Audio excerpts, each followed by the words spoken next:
आपत्सुमित्रं जानीयात् युद्धे शूरमृणे शुचिम भार्या क्षीणेषु वित्तेषु व्यसनेषु च बांधवान। नमस्कार प्रिय दर्शकों, हाजिर हूँ मैं आपके सवालों का जवाब लेकर। यानी सवाल आपके, जवाब हमारे, एक से बढ़कर के एक। जो प्रश्न आप सभी दर्शकों ने किए हैं, आइए उन प्रश्नों का जवाब देना प्रारंभ करता हूं अपने ज्ञानानुसार, अपने सामर्थ्यानुसार। नीति शास्त्र के विद्वान कहते हैं आपत्सु मित्रम। जब जीवन काल में आपत्ति आए, परेशानी विपत्ति आए, तो वहां पर मित्र की परीक्षा होती है। जो आपके साथ खड़ा है, जो आपका मित्र, वही सत्य और सही मित्र है। युद्धे शूर, आप कितने वीर हैं, ये बखान का विषय नहीं। जब लड़ाई झगड़ा वाद विवाद युद्ध की स्थिति हो, तो वीर की परीक्षा युद्ध में होती है। ऋणे सुचिम, ऋण कर्ज लेन देन में सत्यता की परीक्षा होती है। आप कितने सत्यवादी हैं, यह तब पता चलता है जब पैसा लेने के बाद आप वक्त पर लौटा दें। भार्या क्षीणेषु वित्तेषु, धन समाप्त हो जाने पर, वित्त क्षीण हो जाने पर भी यदि भार्या उसी तरह से आपका सम्मान करे, आपका साथ दे, ये दोनों के लिए है। तो यहां पर भार्या अथवा जीवन साथी की परीक्षा होती है। व्यसनेषु च बांधवान, किसी भी तरह की विपत्ति, परेशानी, समस्या उत्पन्न हो गई हो और जो आपके साथ खड़ा है, आपका बंधु बांधव, वही आपका सगा, वही आपका मित्र और वही आपका सही सोचने वाला है। वक्त आने पर वही आपके काम आएगा। ऐसे बंधु बांधव मित्रों को आप सदैव उनका साथ दीजिए, उनको अपने साथ रखिए। वक्त आने पर आप भी उनकी मदद करिए, क्योंकि यही आपके लिए सबसे जरूरी है। चलते हैं प्रश्नों की ओर। सबसे पहला प्रश्न अशोक व्यास जी का है। इन्होंने पूछा है कि हम धर्म का प्रचार कैसे करें। क्या जरूरी आन पड़ी है, आप क्यों धर्म का प्रचार करना चाहते हैं, पर फिर भी आपके मन में यह उत्पन्न हुआ है तो अच्छी बात है। आप धर्म का प्रचार करना चाहते हैं तो अवश्य करिए, क्योंकि धर्मो रक्षति रक्षितः, धर्म की रक्षा करने से हम स्वयं रक्षित हो सकते हैं। तो इसका प्रचार कैसे हो? महाराज हरिश्चंद्र ने सत्य धर्म को अपनाया, सत्य के पथ पर चले। आज भी हम उन्हें उनके नाम के साथ जोड़ते हैं इस बात को, सत्य राजा, सत्यवादी राजा हरिश्चंद्र। आपको पता है, मैं हमेशा कहा करता हूं कि क्या ऐसा नहीं लगता कि सत्यवादी राजा हरिश्चंद्र कोई बहुत पहले के कोई राजा नहीं थे, हाल फिलहाल के ही रहे होंगे।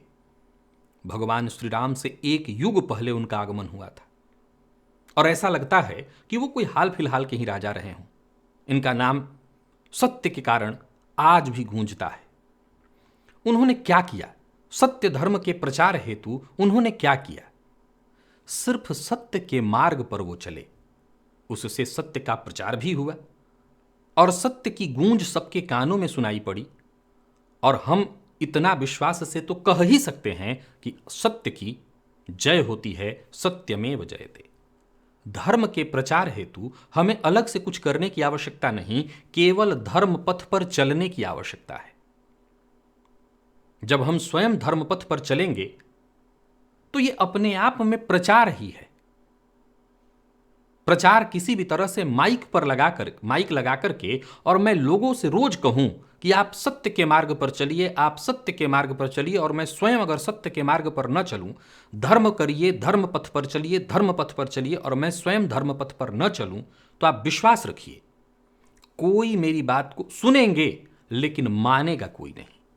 और ये कमाल है, ये कमाल है।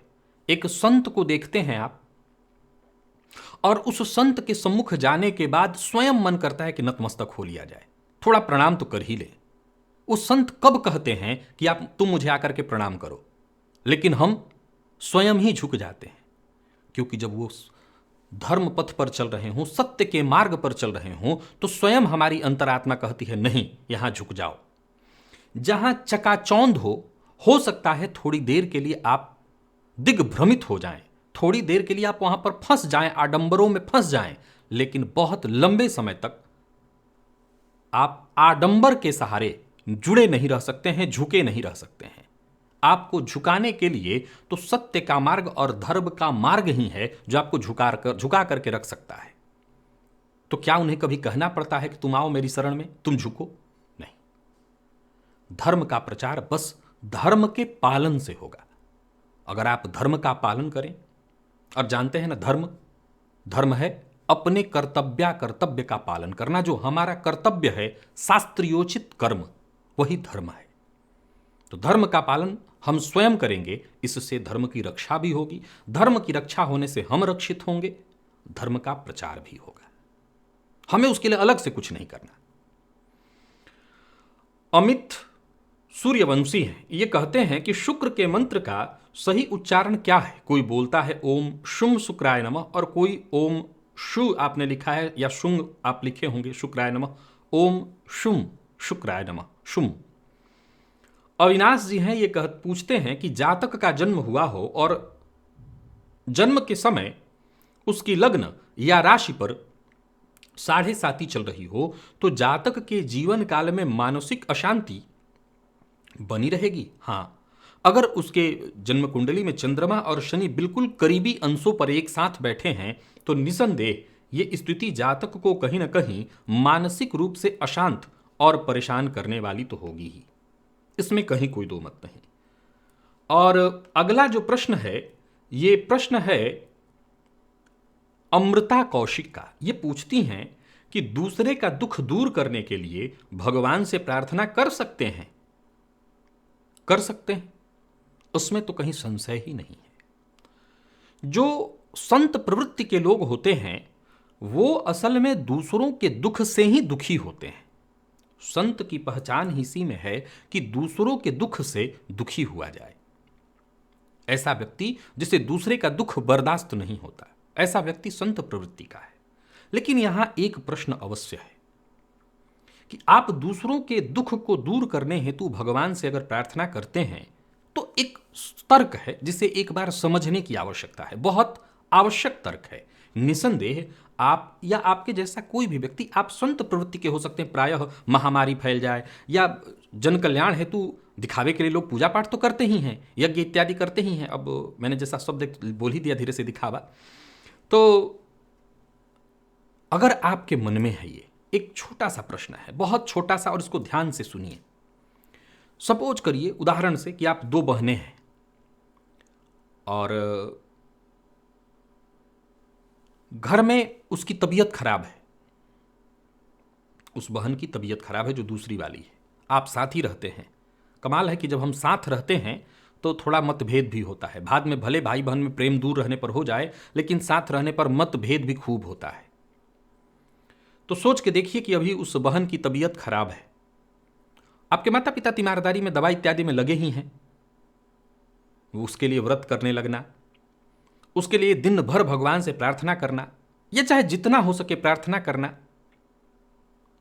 आमतौर पर अगर आप देखें तो ये कहने में आसान है, लेकिन करने में अगर कहीं ना कहीं देखा जाए तो बहुत ज्यादा प्राकृतिक नहीं लग रहा है। जब ये प्रश्न खड़ा होता है, ये संत का कथन है, मैं अपने मन से नहीं कह रहा हूं, ये संत का कथन है एक, कि जब आप ये कहते हैं कि दूसरों के दुख से हम दुखी हैं और दूसरे के दुख से दुखी होकर के हम प्रार्थना से प्रार्थना कर रहे हैं कि हे परमात्मा उसको इस दुख से बाहर करो, तो निसंदेह ये करुणा वाला हृदय है जो दुखी हो रहा है। लेकिन एक प्रश्न खड़ा हो जाता है कि क्या आप परमात्मा से भी ज्यादा दयालु हो गए हैं? क्या आप परमात्मा से भी ज्यादा दयालु हो गए हैं? परमात्मा जानता है, वो स्वयं बहुत दयालु है और वो जानता है कि कौन कितने कष्ट में है, किसके कष्ट को कब कैसे दूर करना है। ये बात परमपिता बहुत अच्छे से जानते हैं।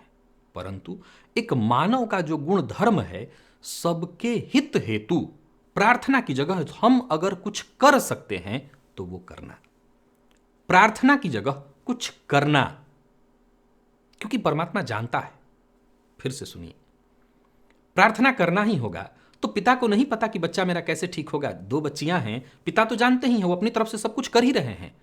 अब रोगी का रोग तो रोग समय आने पर ही दूर होगा। आपको प्रार्थना की जगह अपनी बहन को ढाढ़स बंधाना होगा, उसके साथ बैठना होगा। क्या हम अपने बहुमूल्य समय में से समय निकालकर किसी के साथ खड़े हो सकते हैं दिल पर हाथ रख करके? जवाब है ना। निसंदेह हम एक जलसा करके समाज के लिए हाथ खड़ा कर सकते हैं कि हाँ हाँ हम सबके लिए प्रार्थना कर रहे हैं, क्योंकि इसमें दिखावा भी है।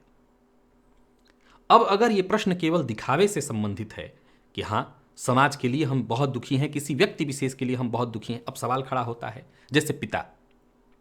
अब मुझसे ही कोई पूछे कि मैं कभी जरूरत पड़े तो क्या नहीं करूंगा? बिल्कुल करूंगा, लेकिन इस बात को ध्यान में रख करके कि परमात्मा बहुत दयालु है और वो जानता है मैं उसे सिर्फ अपने स्वार्थ हेतु गुहार लगा रहा हूं। जैसे अगर कोई बच्चा यहां दूसरे में आपका जो आपके करीबी हैं, जैसे माता पिता पुत्र, तो उनके लिए तो हम व्रत प्रार्थना नियमतः करते हैं। अगर मैं पूजा पाठ कर रहा हूं और मुझसे कोई पूछे कि भाई आपका बच्चा छोटा है, क्या आप उसके लिए व्रत जो पूजा पाठ कर रहे हैं उसको देना पड़े तो देंगे? तो मैं एक लाइन में कहूंगा दूंगा, मैं सब उसी के लिए कर रहा हूं, मैं सब उसी के लिए कर रहा हूं। मैं दूंगा, दूंगा तो दूसरे के लिए होता है, आत्मा जायते थी पुत्र, मैं उसी के लिए सब कर रहा हूं। तो वहां बात नहीं है। लेकिन दूसरे यहां अगर देखा जाए तो समाज में दिखावे के लिए वो वाले में हमें कुछ करने की जरूरत नहीं, उनकी जरूरत पड़ने पर तीमारदारी करने की आवश्यकता है, जरूरत पड़ने पर मदद की आवश्यकता है। परमात्मा इतना दयालु है कि वो जानता है कि कब किसको कैसे कितना क्या देना है, वो सब जानता है।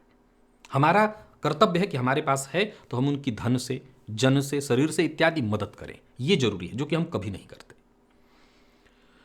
और गौरव सिंह जी हैं, ये पूछ रहे हैं कि पूर्णिमा तथा एकादशी का व्रत कब से शुरू करें तथा एकादशी व्रत में रात्रि जागरण क्या अति आवश्यक है, क्योंकि मैं शिक्षक हूं और मुझे सुबह समय से विद्यालय जाना होता है। गौरव साहब, हर व्रत में नियम का पालन, हर व्रत में सैयादि का त्याग करना, हर व्रत में रात्रि जागरण करना, ब्रह्मचर्य का पालन करना, यह नियम है। चाहे केवल एकादशी नहीं, हर व्रत में।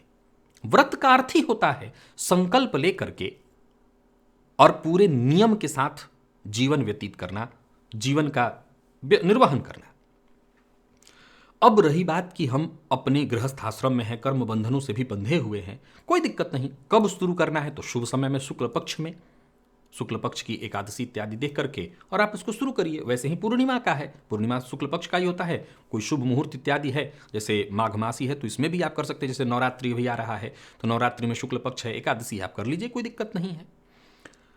रात्रि जागरण की यहां पर मैं ऐसा कुछ नहीं कहूंगा। अगर आप अपना काम देख रहे हैं तो काम करना ये भी आपका धर्म ही है। अगर बच्चों को समय पर आप शिक्षा नहीं दे पाएंगे, छोड़िए बच्चों को, आप सब्जी बेचते हो, आप सब्जी की दुकान लगाते हो, लोगों को समय पर आप सब्जी देने के लिए उपस्थित नहीं हो सके, लोगों को परेशानी हुई, तो फिर यह भी धर्म सही नहीं है।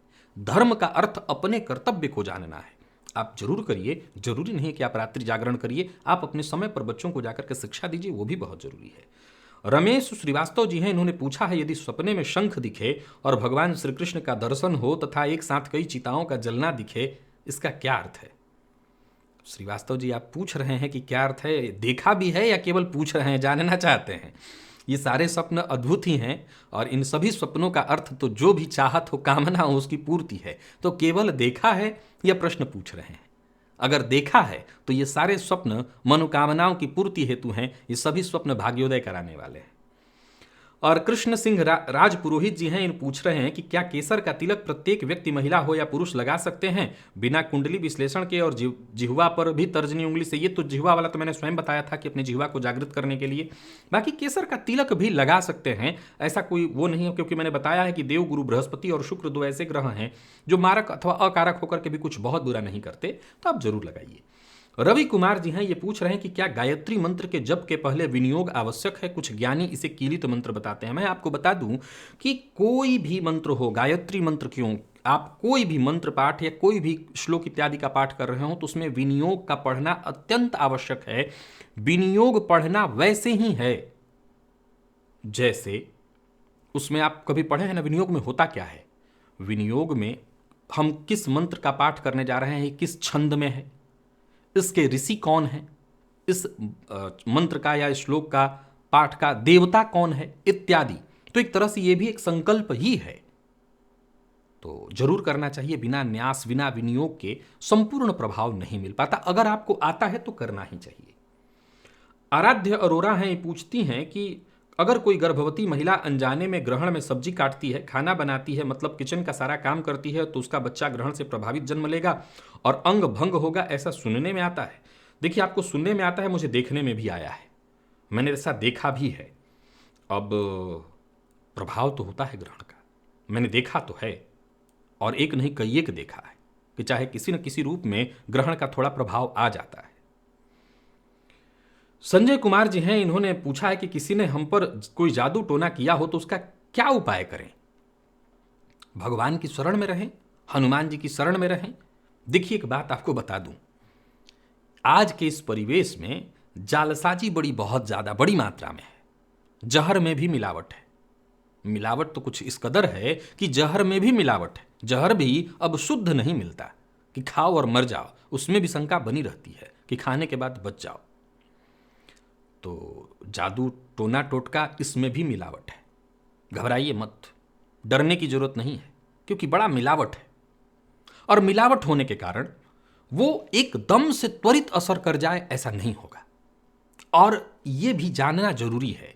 देखिए, नजर दोष तो आम ही लग जाती है, नजर दोष तो आम ही लग जाती है, लेकिन तंत्र मंत्र एकदम से आपको निशाना करके आपका पुतला, आपका वस्त्र, आपका कपड़ा, आपका नाखून, आपका बाल इत्यादि लेकर के इस तरह के कोई प्रयोग किए गए हों, और सामने करने वाला भी, सामान लेने से भी कुछ नहीं बिगड़ने वाला, मैं ये भी कह देता हूं।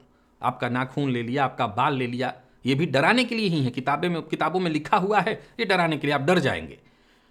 सामने वाला इतना जानकार हो, हां, नुकसान कर सकता है। तंत्र प्रयोग में क्षमता तो है ही, लेकिन मैं क्या कहा, मिलावट बहुत है, सो घबराने की जरूरत नहीं है। तंत्र प्रयोग हो भी रहा हो, हनुमान जी की शरण में रहिए। ये हवा है, एक समय के बाद इसकी शक्ति स्वयं क्षीण हो जाती है। हनुमान जी की शरण में बने रहेंगे, भोलेनाथ की आराधना करते रहेंगे, अपने इष्ट की आराधना करते रहेंगे, तो किसी भी तरह के तंत्र मंत्र, जादू टोने से सुरक्षा होती रहेगी। और बाकी पाठ, हनुमान चालीसा से श्रेष्ठ पाठ कुछ नहीं, वही करते रहिए। शिवेंद्र सिंह जी हैं, ये पूछ रहे हैं कि ब्राह्मण जो दान में पाते हैं उनसे खरीदा जा सकता है या लिया जा सकता है? कौन से दान का सामान लिया जा सकता है, अथवा दोष है तो क्या दोष है? सर देखिए, दो बातें हैं। आप ब्राह्मण से जो उनके दान में सामान मिला है, एक ही उद्देश्य से लेंगे। मैं बहुत प्रेम से आपको समझा देता हूं, आप सिर्फ एक उद्देश्य से लेंगे। मान लिया जाए, आजकल सैयादान कैसे होता है, सैयादान में अगर आप देखें तो बाबा जी को भी उसकी जरूरत नहीं है, चौकी की और बिस्तर की, और देने वाले ने भी इतने कोई मनोयोग से नहीं दिया हुआ है और इतना बढ़िया नहीं दिया हुआ है कि उनको जरूरत पड़ ही जाए। उनके घर में भी भरा पड़ा है। तो चौकी की कीमत मार्केट में है 3,000 रुपये या 4,000 रुपये। तो बाबा जी ने कहा, कौन टांग के ले जाएगा, ले लो 2,000 रुपये में, और आप भी खुश 2,000 रुपये में। तो यहाँ दोनों ने पतितों वाला काम किया है, बाबा जी ने भी और लेने वाला, दोनों बाप के दोषी हैं, भागी हैं। लेकिन अगर यही दान जो ब्राह्मण को मिला, अब उनको सचमुच जरूरत नहीं है, परंतु एक ऐसा और ब्राह्मण है या ऐसा एक गरीब है जिसको सचमुच जरूरत है, जिसके पास नहीं है, और अगर बाबा जी उससे दाम लेकर के, कुछ धन लेकर के, और उसको वो सामान दे देते हैं, तो वो भोग करेगा। उससे जिसके निमित्त दान मिला था उनको, उसको तो पुण्य लाभ मिलेगा ही, बाबा जी को भी लाभ मिलेगा, ये भी ठीक। लेकिन यहां दोनों के मन में पाप है। लेने वाला कम दाम में मिल जाएगा, देने वाला पीछा छूटा, तो दोनों ने पतितों का काम किया, तो ठीक नहीं है। ठीक तब है जब ये दें और देने वाले को उसकी जरूरत हो। जैसे सैयादान में मैंने देखा कि सामने वाले ने खरीदा, अब फिर लाइन में रख दिया अगले वाले के लिए, तो ये पाप चल रहा है। ये वैसे ही है जैसे माला चढ़ा, किसी ने नहीं देखा तो माला उठा करके लाके दुकान, अरे किसी ने नहीं देखा, तुमको कैसे पता, लोग ने नहीं देखा, उसने तो देख लिया जिसके माथे से उतर के आया है। तो हम डरते हैं, भगवान प्रेत से डरते हैं, उतना भगवान पर हमें भरोसा कहाँ है। हमें जितना भूत से डर है, क्या उतना भगवान पर भरोसा है? हम भूत से डरते हैं लेकिन भगवान से नहीं डरते कि भगवान देख तो रहे हैं। हमें डर ही नहीं है इस बात का। तो ऐसे आप क्यों लेंगे उस चीज को? आपका उसमें क्या दिलचस्पी? उसमें कोई भी दिलचस्पी आप मुझे नहीं बता सकते, क्योंकि कोई भी सामग्री जो उनको मिली है, दान की वस्तु तो दान जैसी ही होती है। ऐसी वस्तु तो होती नहीं जो बहुत श्रेष्ठ हो, वो दान जैसी ही होती है। अब दान की वस्तु यही एकमात्र कारण है कि 2 रुपए की चीज 50 पैसे में मिलेगी, या 1 रुपए में बाबा जी भी पिंड छुड़ाना चाहते हैं और आप भी लेकर के अपना काम अगला करेंगे। तो अगर आप उस योग्य हैं कि नहीं, आपको उससे लाभ मिल जाएगा, आप उसका इस्तेमाल करेंगे, तो आप कम में भी लेते हैं तो ठीक, बाबा जी को भी यहां फायदा। बाबा जी ऐसे किसी को दे दें तो कोई बुराई नहीं, कोई जरूरतमंद है उसको दे दें, कोई जरूरत नहीं। क्योंकि जाहिर सी बात है, किसी को चौकी, सैयादान का चौकी, क्या करेंगे, कितनी चौकी अपने घर में लगाएंगे, पलंग भी है तो कितना बिस्तर लगाएंगे, कहां लगाएंगे, तो वो दान दे दें, वो ठीक है। सामने जिसकी मृत्यु हुई है उसका भी लाभ होगा, बाबा जी को भी लाभ होगा, और जिसका हो बेचारा उसका कल्याण होगा। तो ये जरूर किया जा सकता है। और अगला प्रश्न अखिल प्रसाद का है। इन्होंने पूछा, क्या शनि की 7.5 में नीलम धारण किया जा सकता है यदि शनि लग्नेश और स्वगृही होकर 12वें भाव में बैठे हों? शनिदेव 12वें भाव में बैठे हैं तो अभी आज ही मैंने जो है शॉर्ट वीडियो में बताया कि शनिदेव 12वें में कहीं ना कहीं परेशान तो करते ही हैं। तो देख लीजिएगा, नीलम एकदम सीधा पहनना उचित नहीं है। मुझे लगता है हनुमान जी की आराधना करिए, या एक नीली पहले धारण करके देख लीजिए। नीली से कोई विशेष नुकसान, अशांति, वाणी में कड़वाहट या धन का व्यय बढ़ नहीं जाता है, तभी आप नीलम पहने, सीधा सीधा नीलम ना पहने। चेतन, अच्छा, चेतन जी से पहले भी एक प्रश्न है। हाँ, ये है विन्नी पुनिया। क्या जन्म कुंडली में शनि महाराज का बलि तथा उच्च का होना ये बताता है कि इंसान की इच्छा खत्म हो जाती है, हर बात के लिए यही सोचता है कि क्या फायदा ये सब करने का जब सब कुछ नश्वर है। उदासीनता आती है। आपने जितनी भी बातें ये कही हैं, ये उदासीनता का द्योतक है। तो हाँ, शनिदेव का बलि होना उदासीनता के लक्षण तो आ ही जाते हैं।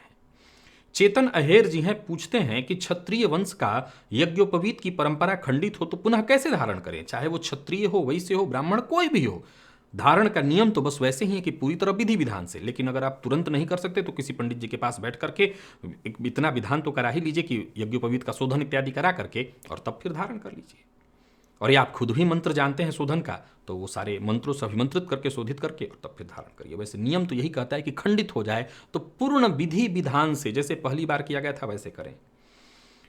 दीपा बंसल हैं, ये पूछती हैं कि जब लड़का लड़की दोनों एक ही ब्राह्मण वर्ण के हों तो क्या ये दोष ब्राह्मणों को ही लगता है? ये सभी को, इन्होंने बीच में लिखा है ब्रैकेट में, ब्राह्मण जो कर्मकांड कराते हों। कौन सा दोष? ब्राह्मण वर्ण का लड़का, ब्राह्मण वर्ण की लड़की अत्यंत श्रेष्ठ है, ये तो इसमें दोष कहां कुछ हुआ? पता नहीं आपने क्या प्रश्न पूछा है, पर फिर भी अगर आप ब्राह्मण, क्षत्रिय, वैश्य की यहां बात कर रही हैं तो मैं बता दूं कि किसी जाति विशेष का यहां कोई वर्णन नहीं है। यहां ब्राह्मण वर्ण का, ब्राह्मण कर्मकांडी इत्यादि ब्राह्मण से यहां कोई लेना देना नहीं है। यह प्रश्न है राहुल शारदा जी का। ये पूछते हैं कि घर के आंगन में बहुत सारे तुलसी लगी हुई हैं और कुछ समय से गली के कुत्ते दीवार लांघकर घर में आते हैं और तुलसी जी के पत्ते खाते हैं, इसका क्या तात्पर्य है? क्या कुत्ते तुलसी जी खाते हैं और यह किसी विपत्ति आने का संकेत है? देखिए, मैंने तो ऐसा कभी नहीं सुना है कि कुत्ते, क्योंकि उनके पास प्रकृति ने वो दांत ही नहीं दी हुई है, वो उसको खा नहीं सकते हैं। बिल्लियों को प्रायः मैंने देखा है कि उनको उल्टी करनी हो तो दूर्वा खाती हैं वो।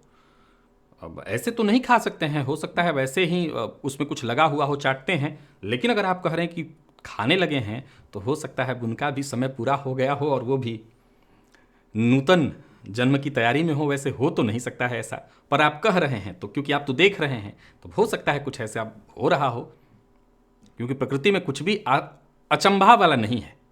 प्रकृति में सब कुछ जो भी हो रहा है वो सब अपने आप में है ही ऐसा कि हो सकता है, कुछ भी हो सकता है। श्रीकांत सतपुते हैं, ये पूछते हैं कि स्वप्न में लाल शिवलिंग सिंदूर लगा हुआ दिखे और उस पर लाल फूल चढ़ाते हुए दिखाई दें तो इसका क्या मतलब होता है? ये ऋण और रोग दोनों से मुक्ति की सूचना है। और अगला जो प्रश्न मैं ले रहा हूं ये हैं रोहित पांचाल जी। ये कहते हैं कि शनि अगर दूसरे स्थान में हो तो पक्का घर से जाना पड़ता है। मेरी तुला लग्न की कुंडली में दूसरे भाव में मंगल की राशि में शनि है। ज्योतिष शास्त्र तो यही कहता है, क्योंकि न तो कुटुंब के साथ बैठ पाता है संबंध, कहीं ना कहीं कुटुंब से परेशानी बनी ही रहती है, दूर जाने में ही भलाई है, ऐसा शास्त्र कहता है। और रचित पटेल हैं, ये कहते हैं कि मैंने कहीं पढ़ा था कि शिवलिंग पे हाथ घिसने से आपके हाथ की सारी राहु रेखा और क्रॉस मिट जाते हैं और भाग्य रेखा मजबूत होती है। क्या ये सच है? कहने के लिए किसी ने कहा होगा, बुरा तो नहीं कहा है। जाहिर सी बात है, अगर घर में आपके शिवलिंग है तो शिवलिंग की पूजा करिए, बढ़िया से उसको रगड़िए, साफ करिए, बिल्कुल हो जाएगा ऐसा करने से। तो घर में शिवलिंग है तो जरूर करिए। और सत्येंद्र वर्मा है, ये पूछते हैं कि हाथ में राहु पर्वत पर क्रॉस का चिन्ह बनाते हुए भाग्य रेखा को काटते हुए बुध पर्वत के ऊपर तक जाते हुए रेखा का प्रभाव, ये तो व्यापारिक रेखा है और ये अत्यंत श्रेष्ठ है। ये इसमें जो इसने क्रॉस एक अलग चीज होता है। काट कर जब रेखा ऊपर की ओर ऊर्ध्वगामी होती है तो ये श्रेष्ठ प्रभाव उत्पन्न करने वाली होती है। तो राहु पर्वत से होते हुए भाग्य रेखा को काटते हुए जो रेखा बुध पर्वत पर जाए तो ये व्यापारिक रेखा है। बुध रेखा इसको कहते हैं, आयु रेखा के रूप में भी इसको देखा गया है कि बहुत ही श्रेष्ठ रेखा मानी गई है। और जिस हथेली में ये दिखाई पड़े उस हथेली को महाभाग्यवानों वाली हथेली मानी जाती है, अत्यंत श्रेष्ठ माना जाता है। तो प्रिय दर्शकों, आज इतने ही प्रश्नों को लेकर के मैं आप सबके सम्मुख उपस्थित हुआ था। आज के लिए बस इतना ही। इजाजत दीजिए, पुनः मुलाकात होगी। तब तक के लिए नमस्कार।